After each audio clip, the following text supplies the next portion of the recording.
At the luxury resort where they thought I had been quietly sent away, I sat by the poolside terrace, listening as a woman at the next table whispered, "It's sad when families just put someone aside like that." I didn't correct her. I simply lifted my glass, letting the sunlight catch the edge of it, and watched the reflection dance across the water. "I'm glad you're here. Stay with me until the end, and tell me where you're watching from." Because what they believed about this place and what was actually happening couldn't have been further apart. The resort itself was everything you'd expect. Immaculate gardens, soft music drifting through open spaces, staff who moved quietly and efficiently, never interrupting the illusion of calm. My children had arranged this trip, presented it as something thoughtful, something generous. "You deserve a break," my daughter had said, her voice warm, reassuring. "Just relax. Don't worry about anything at home." And for a moment, I allowed myself to believe her. After all, that's what mothers do. We trust, even when something doesn't quite feel right. But as I settled into the rhythm of the place, something began to shift. Not in the environment, but in the silence around me. Calls that didn't come. Messages that felt delayed, brief, carefully worded. It wasn't neglect. It was distance. Intentional, measured distance. I remember standing on the balcony that first evening, looking out over the ocean, feeling the quiet stretch further than it should have. Because when people truly want you to rest, they check in. They stay connected. This felt different. It felt like space being created, not for me, but around me. And that's when I began to understand. This wasn't a vacation. It was an arrangement. A gentle, polished way of removing me from the center of something I hadn't even realized was shifting. I sat back in my chair, my expression calm, my posture relaxed, and let the realization settle without reacting to it. Because sometimes, the moment you see things clearly is the moment everything changes. And as I watched the water ripple under the afternoon sun, I allowed myself a small, quiet smile. Not because of where I was, but because of what they didn't know. The first night passed quietly, almost too quietly. I remember sitting at a small table by the window in my suite, a plate of untouched dinner in front of me, my phone resting beside it. I had expected at least a message, something simple, something routine. "Did you arrive okay?" Or "How's the place?" But nothing came. Not that evening. Not even the next morning. And it wasn't the absence itself that caught my attention. It was the pattern. Because when people care, even casually, there's a rhythm to it. A check-in. A small connection. This felt intentional. The next day, I took a slow walk through the resort grounds, letting the warm air settle around me, watching other families move together in easy conversation. Laughter, shared moments, small gestures of attention, it all blended into the background, but it also made something clearer. I wasn't here to relax. I was here to be absent. I sat down near the garden path, a quiet corner where the sound of the fountain softened everything around it. And I thought back to the last few weeks before this trip. The way things at home had started to shift, just slightly at first. My daughter offering to handle things I hadn't asked her to touch. My son suggesting changes to the house, rearranging, updating, making things easier. At the time, it all sounded reasonable, thoughtful even. But now, with distance, those moments felt different. Not helpful, strategic. There was one evening in particular that came back to me more clearly than the rest. We had been sitting at the kitchen table, the three of us, discussing something simple. At least, that's how it started. Bills, maintenance, small decisions. And then, without warning, the conversation shifted. "You know," my daughter had said, her tone light but deliberate, "it might be better if things were more streamlined." I remember nodding, not fully understanding what she meant, but sensing that it wasn't just about organization. It was about control. Back at the resort, I let out a slow breath, my fingers resting lightly against the edge of the bench. Because once you recognize a pattern, you can't unsee it. The trip, the distance, the silence, it all fit together now. Not as a gesture of care, but as a decision already made. And that's when something inside me shifted, not emotionally, not dramatically, but with a kind of quiet clarity. Because if they believed I had been removed from the center of my own life, then they hadn't been paying attention to what I had already done before I left. By the third day, the pattern had settled into something undeniable. Not loud, not dramatic, but consistent in a way that left no room for misunderstanding. My phone remained quiet, except for a single message that arrived late in the afternoon. Hope you're enjoying the resort. Everything's under control here. I read it once, then set the phone down without replying. Everything's under control. The phrasing was careful, almost reassuring, but not to me. It was reassurance for themselves. I sat on the balcony again that evening, the ocean stretching endlessly in front of me, the horizon soft and distant under the fading light. There's something about that kind of view. It gives you space to think without interruption. And for the first time since arriving, I didn't just reflect on what had happened. I started connecting it. The trip hadn't been spontaneous. It had been planned, timed, positioned. The more I thought about it, the clearer it became that my absence wasn't just convenient. It was necessary.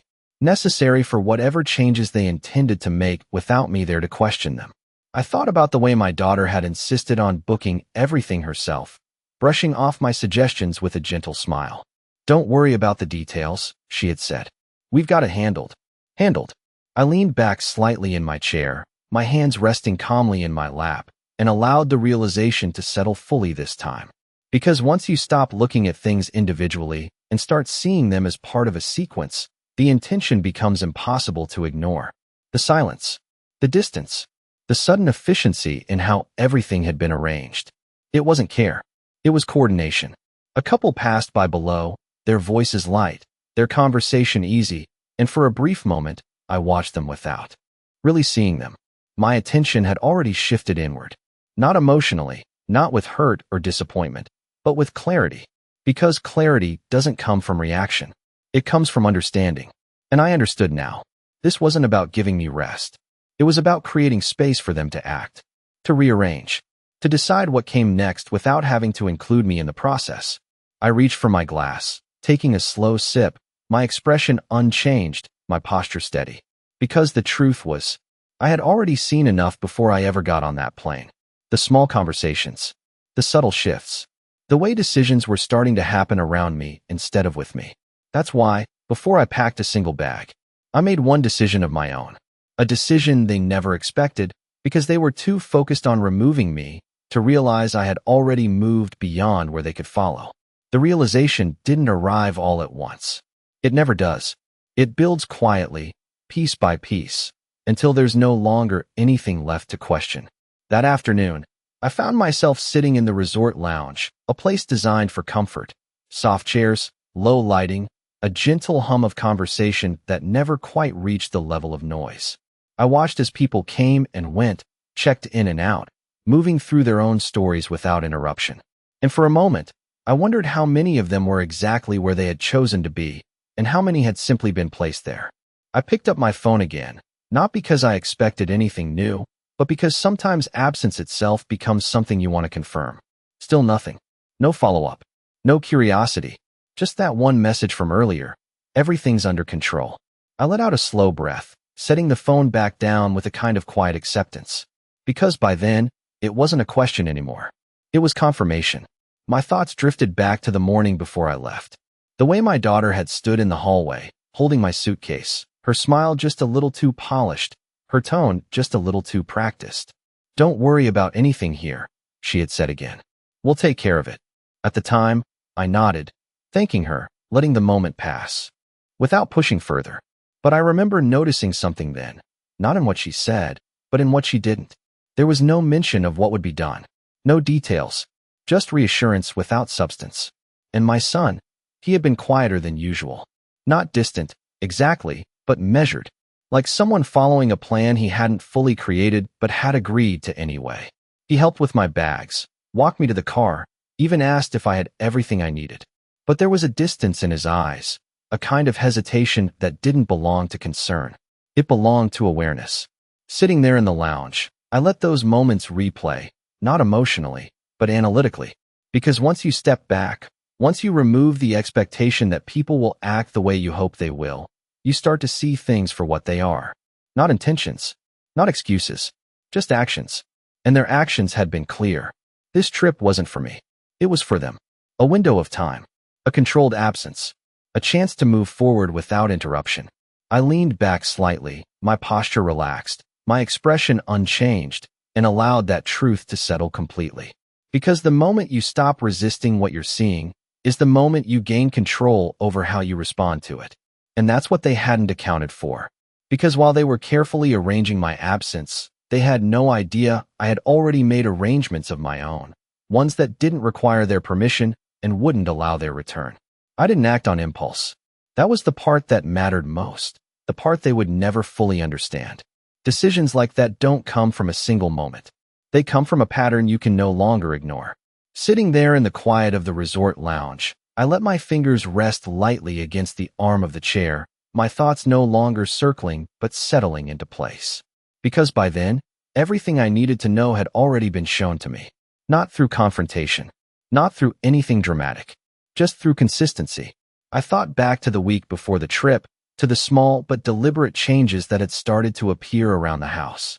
A drawer that had been reorganized without asking. Papers that had been moved from one place to another. Conversations that ended just a little too quickly when I entered the room. At the time, I didn't question it. Not openly. But I noticed. And noticing is often enough. There was one moment in particular that stayed with me. I had walked into the living room and found my daughter going through a stack of documents. Property records, maintenance agreements, things I had always kept carefully organized. She looked up, smiled, and said, "I'm just trying to get a better understanding of everything." A reasonable explanation. Calm, polished. But it wasn't the words that mattered. It was the assumption behind them, that she had the right to understand everything before I had chosen to share it. My son had been there too, standing near the window, quiet as usual. He didn't intervene, didn't question what she was doing. He just nodded when she spoke, as if the direction had already been agreed upon somewhere outside of my presence. That was the moment something shifted, not emotionally, not visibly, but internally. Because when people begin to move through your life as if it already belongs to them, they've already crossed a line, whether they realize it or not. So I didn't confront them. I didn't ask for explanations or demand clarity. Instead, I did something far more effective. I stepped back. I paid attention. And I made a decision based not on what they said, but on what they were doing. The next morning, before I packed a single suitcase, before I confirmed a single travel detail, I made a call. Not to them. To someone who understood how to turn decisions into structure. I arranged a meeting. Quiet. Direct. No discussion beyond what was necessary. Back at the resort, I let out a slow breath, my gaze drifting across the open space in front of me, the calm of the environment now matching the calm I felt inside. Because by the time I arrived here, everything that truly mattered had already been set in motion. The meeting itself had been brief, almost understated in a way that made it feel more significant than if it had been dramatic. I remember sitting across from the real estate agent, a quiet office with large windows that let in just enough light to make everything feel clear, grounded. There were no raised voices, no pressure, just information laid out carefully, options presented without assumption. "This one just became available," she had said, sliding a set of photos across the desk. I glanced down, taking in the clean lines, the natural light, the view that stretched far beyond anything familiar. It wasn't just a property. It was space, independence, a place untouched by anyone else's expectations. I didn't hesitate the way people expect you to when making a decision that size. Not because it didn't matter, but because I had already done the thinking long before I walked into that room. "I'll take it," I said, my voice calm, my hands steady.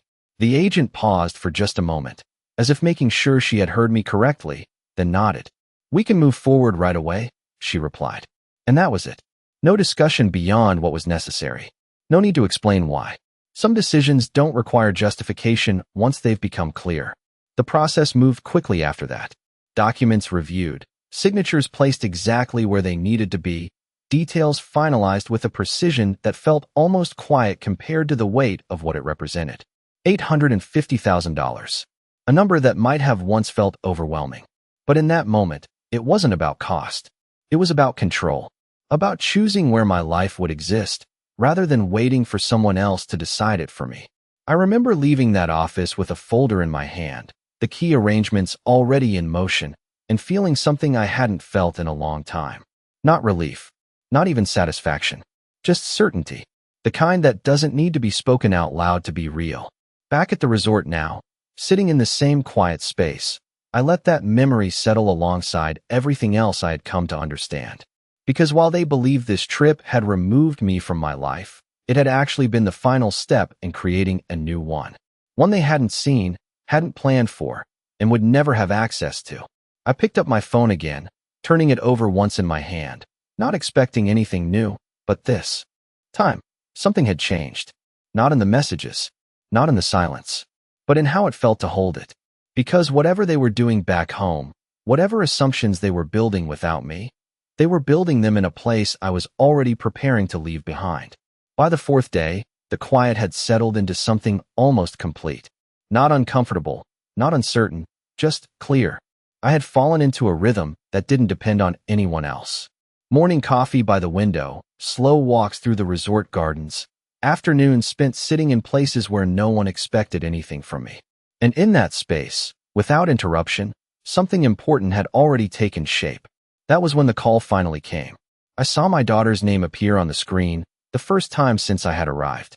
I let it ring once, twice, just long enough to remind myself that I didn't need to rush anymore. Then I answered. "Hi," I said, my voice calm, exactly as it had always been. Her tone was light, almost too light. "Hey, just wanted to check in. How's the resort?" I glanced out toward the water, the sunlight reflecting softly across the surface. "It's exactly what you described," I replied. There was a brief pause, not long enough to be obvious, but long enough to notice. "Good," she said quickly. "That's good. Things here are moving along." Moving along. I didn't ask what she meant. I didn't need to. Because the phrasing was familiar now. The same careful distance. The same quiet assumption that everything happening back home was already understood. Already decided. My son's voice came faintly in the background, not close enough to the phone, but present enough to register. Another pause followed, this one slightly longer. "We've made a few updates to the house," she continued. "Nothing major.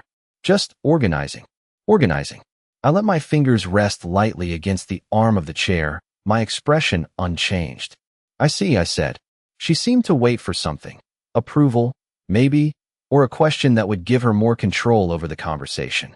But I didn't offer either. Silence has a way of shifting things when you don't fill it too quickly. "Well," she added, her voice tightening just slightly. "We just thought it would be easier if everything was in place before you get back." Before I get back. That was the moment everything aligned completely. Not emotionally, not with any sense of shock, but with a kind of quiet confirmation that left no room for doubt. Because to her, my return was still part of the plan. A variable they had already accounted for. I allowed a small pause, just enough for the weight of what she had said to settle, then spoke calmly.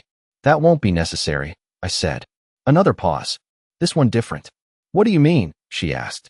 I looked out at the horizon, the line between water and sky soft and uninterrupted, and for the first time since the conversation began, I let a hint of something shift, not in my tone, but in the meaning behind it. "I won't be coming back," I said. The silence on the other end was immediate. Not confusion. Not yet. Just stillness. Because while they were busy preparing my return, they had no idea I had already decided to go somewhere they could never follow. The silence on the other end of the call didn't break right away. It stretched, thin and uncertain, like something trying to hold its shape even after the foundation beneath it had shifted. "You're not coming back?" my daughter finally asked, her voice lower now, stripped of the lightness she had tried to maintain just moments earlier. I didn't rush to answer. I let the question settle, not because I needed time, but because some words carry more weight when they're not followed too quickly by a response. "No," I said calmly. There was movement on her end, muffled voices, a faint shift in tone that suggested my son had stepped closer, listening more carefully now. "What are you talking about?" he said, his voice clearer this time, no longer in the background. I adjusted slightly in my chair, my gaze still fixed on the horizon. "I mean exactly what I said," I replied. "I won't be returning to the house." Another pause, shorter this time, but sharper. "Then where are you going?" my daughter asked, the control in her voice slipping just enough to reveal something underneath it. Uncertainty, maybe even concern, though not the kind she would have admitted to. I allowed a small breath, steady and unhurried. "I've already made arrangements," I said. "What kind of arrangements?" my son pressed. The question was direct now. No more careful phrasing. No more distance. Just urgency, arriving a little too late. I let the silence return one last time, not to create tension, but to let the reality of the moment take its place. Then I spoke.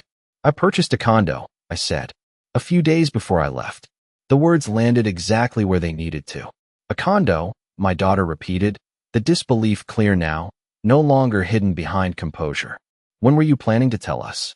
I almost smiled, not out of amusement, but because of how familiar the assumption sounded, as if there had ever been a requirement. There wasn't anything to discuss, I replied. My son exhaled sharply. Where is it? He asked. I didn't answer that right away, not because I was avoiding it, but because the location wasn't the point. The point was something much simpler. It's mine, I said. Another silence followed, heavier this time, filled not with confusion but with realization. Because ownership, when it's clear and unquestioned, doesn't leave room for negotiation. And the house? My daughter asked, her voice quieter now, more cautious. I shifted my gaze slightly, the sunlight softening as the afternoon began to fade. You can do whatever you've already planned, I said. It won't affect me. That was when it changed completely. Not the conversation, but the balance of it. Because for the first time, they weren't speaking from control. They were responding to it. And as the silence settled once again between us, one thing became unmistakably clear. They thought they had sent me away, but I had already stepped into a life they had no place in. The line went quiet again, but this time it wasn't uncertainty, it was recalculation.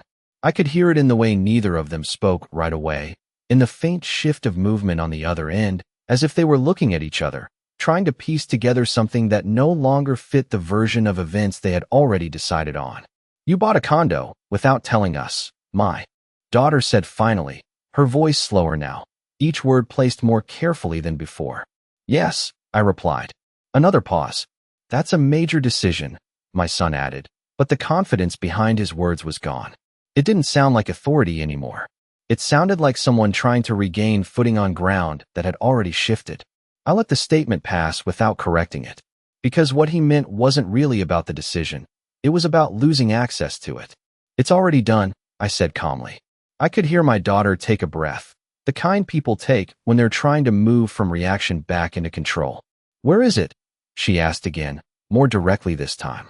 I looked out across the water, the horizon steady, uninterrupted.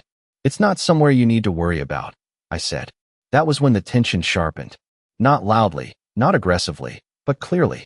Why wouldn't we need to know? She asked. I shifted slightly in my seat, my tone unchanged. Because it's not a space you'll be entering.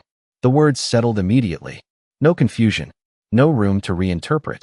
There was a sound on the other end, my son exhaling, slower this time, like he was beginning to understand what that actually meant. Not just a new address, not just a different living arrangement. A boundary, one that hadn't existed before. So that's it, he asked quietly. You're just separating everything? I considered the question, not because it was complicated, but because it deserved a clear answer. I'm choosing where I belong, I said. My daughter didn't respond right away. When she finally spoke, her voice had changed again, less controlled, more searching. We were just trying to make things easier, she said. I nodded slightly, even though she couldn't see it. I know, I replied. And I did. That was the part they didn't expect. That I understood exactly what they were doing, and still chose not to stop them. Because stopping them wasn't necessary once I had already stepped outside of what they were trying to control. We thought you'd be more comfortable, she added, the sentence trailing just slightly at the end. Comfort isn't the same as control, I said gently. Silence followed that. A different kind this time. Not defensive, not uncertain, just still. Because somewhere in that space, the realization had fully formed. Not all at once, but enough. Enough to understand that whatever they had planned, whatever they had been preparing for in my absence, no longer included me. And more importantly, I had already created something that would never include them. My son was the first to speak again, but the urgency that had once driven his voice was gone. What remained was something quieter, something more uncertain. So, what happens to the house? He asked, not with authority this time, but with hesitation, as if the answer might confirm something he wasn't ready to accept. I let the question sit for a moment, not because it required thought, but because of what it revealed. Just hours ago, the house had been part of their plan, something to organize, to transition, to manage. Now, it had become a question again. That's up to you, I said calmly. There was a shift on the other end of the line, subtle but unmistakable. Not control, not direction, just space. The kind they hadn't expected to have. That's not what I meant, my daughter said, her voice returning, though softer now, less certain. I mean, are you giving it to us? Or selling it? The phrasing was careful, but the intention behind it hadn't changed. It was still about outcome, about placement, about where things would land now that I had stepped away. I haven't decided, I replied. That wasn't entirely true, but it was enough for the moment. Because what mattered wasn't the decision itself. It was the fact that the decision was mine. You haven't decided? My son repeated, as if that alone disrupted something he had already assumed. No, I said, and I don't need to. Silence followed again, but this time it carried something different. Not tension, not confusion, just the absence of direction, their direction. I could hear my daughter exhale slowly, the sound controlled but no longer steady. We've already made changes, she said. We thought you'd understand that. I do understand, I replied gently. And I did. I understood exactly what they had been doing, why they had needed me away, why everything had been arranged so neatly, why the silence had felt so intentional. It wasn't chaos. It was planning. But plans only work when all the pieces stay where you expect them to be. And the condo, my son said after a moment, his voice quieter now. You're really not letting us see it? I looked out at the water again, the late afternoon light stretching across the surface, steady and undisturbed. There's nothing for you to see, I said. That was the truth. Not because the space wasn't real, but because what it represented couldn't be accessed, explained, or negotiated. It wasn't just a place. It was a boundary. You don't trust us, my daughter said finally. I let that sit for a moment. Not because it hurt, but because it simplified something that had never been that simple. This isn't about trust, I said quietly. Then what is it? My son asked. I paused, just long enough for the answer to settle before I spoke it. It's about choice, I said. And for the first time in a long time, I made one without needing yours. The silence that followed didn't ask for anything more. Because in that moment, everything had already shifted. Not just where I lived, but where I stood. My daughter didn't respond immediately after that. The silence lingered longer this time, not because there was nothing to say, but because whatever she might have said no longer carried the same weight. I could almost hear her thinking, reorganizing, reframing, trying to place this new reality into something that still gave her a sense of control. But there wasn't a structure left for that anymore. Not one she could rely on. My son spoke instead, his voice quieter than I had ever heard it in a conversation like this. We didn't think it would go this far, he said. I let that settle, not dismissing it, not correcting it, just allowing it to exist for what it was, a realization, not a defense. It already had, I replied gently. There was a faint shift on the other end, like someone sitting down or leaning back, the kind of small movement that happens when a person stops trying to direct a moment and simply sits in it. We were just trying to help, my daughter said again, but this time the words didn't carry the same certainty. They felt lighter, almost like something she was testing rather than stating.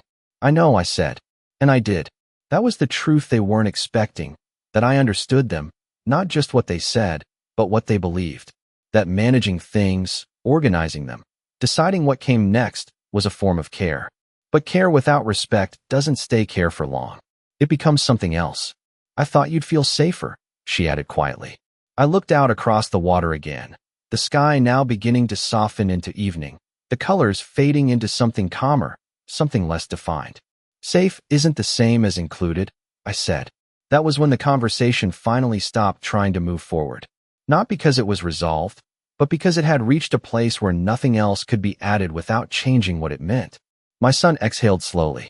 So, you're really not coming back? He asked again, though this time the question wasn't about logistics. It was about acceptance. No, I said. There was no hesitation in it.